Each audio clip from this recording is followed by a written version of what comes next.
Merhaba sevgili izleyicilerim, ben kardiyoloji uzmanı Doktor Hamit Çelik. Sizlere horlama ve uyku apnesinin nedenlerini ve tedavi yöntemini anlatacağım.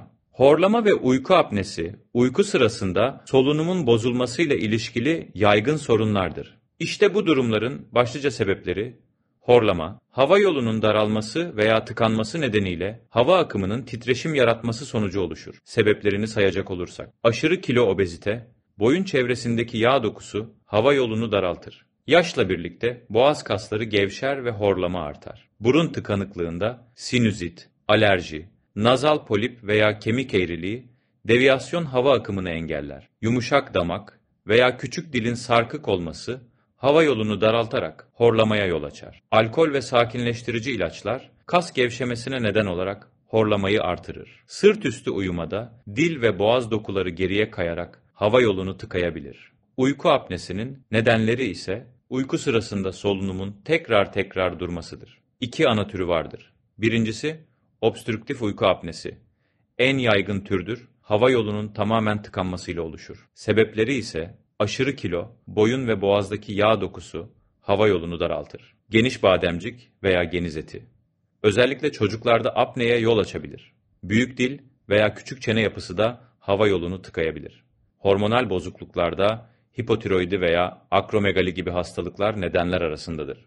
İkincisi ise merkezi uyku apnesi, beynin solunum kaslarına doğru sinyal gönderememesi nedeniyle oluşur. Sebeplerine gelince kalp yetmezliği veya inme gibi nörolojik hastalıklar, yüksek rakım oksijen seviyesinin düşük olması, opioid ağrı kesici kullanımı gibi bazı ilaçlar horlama nedenlerindendir. Risk faktörlerine gelince sigara içmek, boğaz dokusunda ödem yaparak hava yolunu daraltır. Ailede uyku apnesi öyküsü genetik yatkınlık olabilir.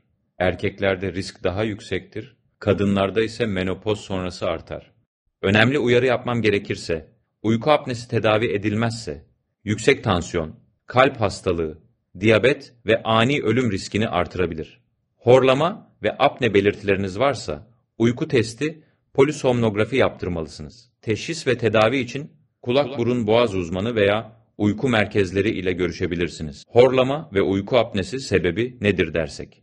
Bugüne kadar yaklaşık 5000 horlama ve uyku apnesi olan hasta tedavi ettim. Horlamanın ve uyku apnesinin sebebi yıllar boyunca vücutta birikmiş toksinler, ağır metaller ve artık maddelerdir. Bu zararlı maddeler vücutta bir çöp yığınına dönüşmüştür. Bu çöp yığınından yayılan toksinler tüm vücudun kanına ve organlarına ulaşarak iltihaplı bir reaksiyona neden olur. Bu iltihap önce insülin direncini oluşturur.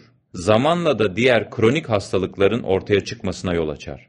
Eğer vücut bu zararlı birikimlerden temizlenirse, horlama ve uyku apnesi ve diğer kronik hastalıklar kalıcı olarak ortadan kalkar. Peki bu atık birikimler nasıl temizlenir? Tüm dünyada bu birikimleri temizleyebilecek tek bir sistem vardır. Bu sistem ise otofaji mekanizmasıdır. Otofaji sistemi nasıl çalışır dersek, eğer uzun süreli aç kalırsanız otofaji sistemi devreye girer. Bu sistem biriken zararlı maddeleri parçalayarak vücuttan atar. Böylece vücut temizlenir ve hastalıklar yok olur. Peki ne yapmalısınız? Bunun için en az 30 gün boyunca kilo boy oranınıza göre 30, 60 veya 90 gün doktor kontrolünde su diyeti tedavisi yapmalısınız. Su diyeti tedavisi kesin çözümdür. Unutmayın, ilaçlar sizi tedavi etmez. Tek çare %100 sonuç veren su diyeti tedavisidir. Herkes bir gün su diyeti tedavisi yapacaktır. Sağlıcakla kalın.